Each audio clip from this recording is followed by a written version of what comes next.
ಎಲ್ರಿಗೂ ನಮಸ್ಕಾರ. ಸತ್ಯಂ ಶಿವಂ ಸುಂದರಂ ಈ ಪ್ರವಚನ ಮಾಲಿಕೆಯಲ್ಲಿ ಇಂದು ಶಿವನ ಕೃಷ್ಣ ದರ್ಶನಾವತಾರದ ವೃತ್ತಾಂತವನ್ನು ನಾನು ಹೇಳ್ತೇನೆ. ವೈವಸ್ವತ ಮನುವಿಗೆ ಇಕ್ಷ್ವಾಕು ಮೊದಲಾದ ಸುಮಾರು 9 ಮಂದಿ ಮಕ್ಕಳು ಇದ್ದರು. ಅವರಲ್ಲಿ ನಭಗ ಅನ್ನೋನು 9ನೇವನು. ಅವನ ಮಗನೇ ನಾಭಗ. ಆ ನಾಭಗನ ಮಗ ಅಂಬರೀಷ. ಈ ನಭಗ ಬಾಲ್ಯದಲ್ಲಿ ಬಹುಕಾಲ ಗುರುಕುಲದಲ್ಲೇ ವಾಸ ಮಾಡಿ ಒಂದು ಬಾಲ್ಯವನ್ನು ಕಳೆದ.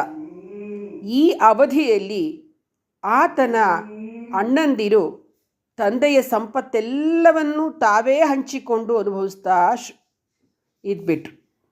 ಇವನು ನಭಗ ಗುರುಕುಲವಾಸದಲ್ಲಿದ್ದಕ್ಕೆ ಅವ್ರ ಅಣ್ಣಂದ್ರೆಲ್ಲರೂ ಅವ್ರ ತಂದೆ ಆಸ್ತಿನ ತಾವೇ ಚೆನ್ನಾಗಿ ಉಡಾಯಿಸ್ಬಿಟ್ರು, ಹಂಚ್ಕೊಂಡು ತಿಂದ್ಬಿಟ್ರು. ಗುರುಕುಲವಾಸವನ್ನು ಮುಗಿಸಿ ಬರ್ತಾನೆ ನಭಗ. ಅಣ್ಣಂದಿರನ್ನು ತನ್ನ ಪಾಲು ಕೊಡಿ ಅಂತ ಕೇಳ್ತಾನೆ. ಅವರು ನಿನ್ನ ಪಾಲಿಗೆ ನಮ್ಮ ತಂದೆ ಇದ್ದಾರೆ, ಹೋಗು ಅಂದ್ಬಿಟ್ರು. ನಭಗ ತಂದೆಯ ಬಳಿಗೆ ಹೋಗಿ ಹೇಳ್ದ, ಹೀಗೆಲ್ಲ ಆಯಿತು ನೋಡಿ ಅಂತ. ಆಗ ತಂದೆ ಹೇಳ್ತಾನೆ, ಮಗು, ನಿನ್ನ ಅಣ್ಣಂದಿರು ನಿನಗೆ ಮೋಸ ಮಾಡಿಬಿಟ್ಟಿದ್ದಾರೆ. ಎಲ್ಲ ಸಂಪತ್ತುಗಳ ಮಧ್ಯದಲ್ಲಿ ನಾನೂ ನಿಮ್ಮ ಒಂದು ಭೋಗವಸ್ತುವೇ. ಇರಲಿ, ನಿನಗೆ ಜೀವನೋಪಾಯವನ್ನು ನಾನು ಹೇಳ್ತೀನಿ, ಕೇಳು. ಅಂಗೀರಸರು ಒಂದು ಸತ್ರಯಾಗ ಮಾಡ್ತಿದ್ದಾರೆ. ಪ್ರತಿ 6ನೇ ದಿನ ಯಜ್ಞಕರ್ಮದಲ್ಲಿ ಅವರು ತಪ್ಪುತ್ತಾರೆ. ನೀನು ಹೋಗಿ ವೈಶ್ವದೇವ ಸೂಕ್ತಗಳನ್ನು 2 ಪಠಣ ಮಾಡು. ಆಗ ಯಾಗ ಸಾಂಗೋಪಾಂಗವಾಗಿ ನೆರವೇರುತ್ತೆ. ಇದರಿಂದ ಆ ಆಂಗೀರಸರಿಗೆ ಸ್ವರ್ಗ ಸಿಗುತ್ತೆ. ಅವರು ಸ್ವರ್ಗಕ್ಕೆ ಹೋಗೋಕ್ಕೆ ಮುಂಚೆ ಯಾಗದ ಒಂದು ಸಂದರ್ಭದಲ್ಲಿ ಮಿಕ್ಕಿರ್ತಕ್ಕಂತಹ ಹಣವನ್ನೆಲ್ಲ ನಿನಗೆ ಕೊಡ್ತಾರೆ ಅಂತ ಹೇಳ್ತಾನೆ ತಂದೆ. ಸರಿ, ನಭಗ ಏನು ಮಾಡ್ತಾನೆ, ತಂದೆಯ ಮಾತಿನಂತೆ ಸತ್ರಯಾಗದಲ್ಲಿ ವೈಶ್ವದೇವ ಸೂಕ್ತ ಪಠಣ ಮಾಡ್ತಾನೆ. ಯಜ್ಞವನ್ನು ಸಾಂಗೋಪಾಂಗವಾಗಿ ಮುಗಿಸ್ಕೊಡ್ತಾನೆ. ಆಂಗೀರಸರಿಗೆ ಸ್ವರ್ಗ ದೊರೆಯುತ್ತೆ. ಅವರು ಯಾಗದಲ್ಲಿ ಮಿಕ್ಕ ಹಣಗಳನ್ನೆಲ್ಲ ಧನವನ್ನು ಸಂತೋಷದಿಂದ ನಭಗನಿಗೆ ಕೊಟ್ಬಿಟ್ಟು ಹೊಟ್ಟು ಹೋಗ್ತಾರೆ. ನಭಗ ಆ ಧನವನ್ನು ತೆಗೆದುಕೊಳ್ಳಲು ಹೋದಾಗ ಶಿವ ಕೃಷ್ಣ ದರ್ಶನ ಅಂತಕ್ಕಂತಹ ಒಬ್ಬ ವ್ಯಕ್ತಿಯಾಗಿ ಅವತಾರ ಮಾಡಿ ಆತನ ಮುಂದೆ ಪ್ರತ್ಯಕ್ಷನಾಗ್ತಾನೆ. ಯಾರು ನೀನು? ನನಗೆ ಸೇರಬೇಕಾದ ಈ ಹಣವನ್ನು ನೀನು ಹೇಗೆ ತೆಗೆದುಕೊಳ್ಳುವೆ ಅಂತ ಆಕ್ಷೇಪಣೆ ಮಾಡ್ತಾನೆ ಆ ಕೃಷ್ಣ ದರ್ಶನ. ಆವಾಗ ನಭಗ ಹೇಳ್ತಾನೆ, ಆಂಗೀರಸರು ನನಗೆ ಇದನ್ನು ಕೊಟ್ಟು ಹೊರಟು ಹೋಗಿದ್ದಾರೆ, ನೀನು ಹೇಗೆ ನನ್ನನ್ನು ತಡಿತಾ ಇದ್ದೀಯಾ? ಕೃಷ್ಣ ದರ್ಶನ ಹೇಳ್ತಾನೆ, ಹಾಗಾದರೆ ಈ ವಿವಾದದಲ್ಲಿ ನಿನ್ನ ತಂದೆ ನಿರ್ಣಯ ಮಾಡಲಿ, ಅವರೇ ಏನು ಹೇಳ್ತಾರೆ ಕೇಳ್ಕೊಂಬಾ ಅಂತ ಹೇಳ್ತಾನೆ. ಯಾರು? ಕೃಷ್ಣ ದರ್ಶನ ನಭಗಂಗೆ. ಆ ನಭಗ ತಂದೆ ಹತ್ರ ಹೋಗ್ತಾನೆ. ಏನೇನು ನಡೀತು ಎಲ್ಲ ಹೇಳ್ತಾನೆ.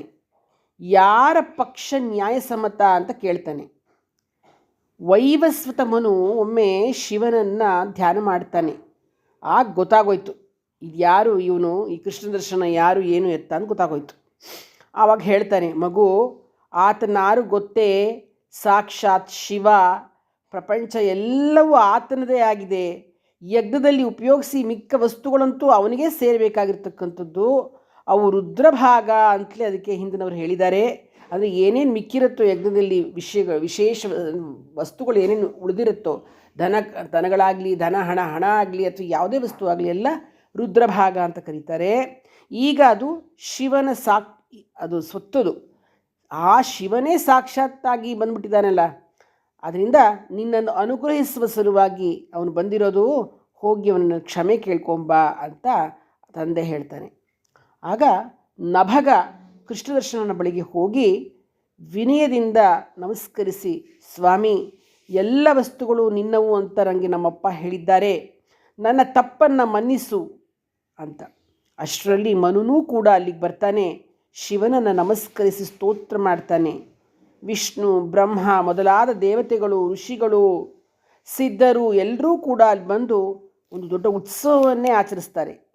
ಶಿವ ಸಂತುಷ್ಟನಾಗಿ, ನಭಗ, ನಿನ್ನ ಸತ್ಯನಿಷ್ಠೆಗೆ ನಾನು ಮೆಚ್ಚಿದ್ದೇನೆ, ನಿನಗೆ ಬ್ರಹ್ಮಜ್ಞಾನವನ್ನೂ ಕೊಡುತ್ತೇನೆ, ಯಜ್ಞಶೇಷವಾದ ಈ ವಸ್ತುಗಳನ್ನು ಕೊಡ್ತೀನಿ, ಈ ಲೋಕದಲ್ಲಿ ನೀನು ಸುಖವಾಗಿದ್ದು ಪರದಲ್ಲಿಯೂ ಸದ್ಗತಿಯನ್ನು ಹೊಂದು ಅಂತ ಹೇಳಿ ಮಾಯ ಆಗ್ತಾನೆ. ಸರಿ, ಎಲ್ಲರೂ ಅವರವ್ರ ಮನೆಗಳಿಗೆ ಹೊರಟೋಗ್ತಾರೆ.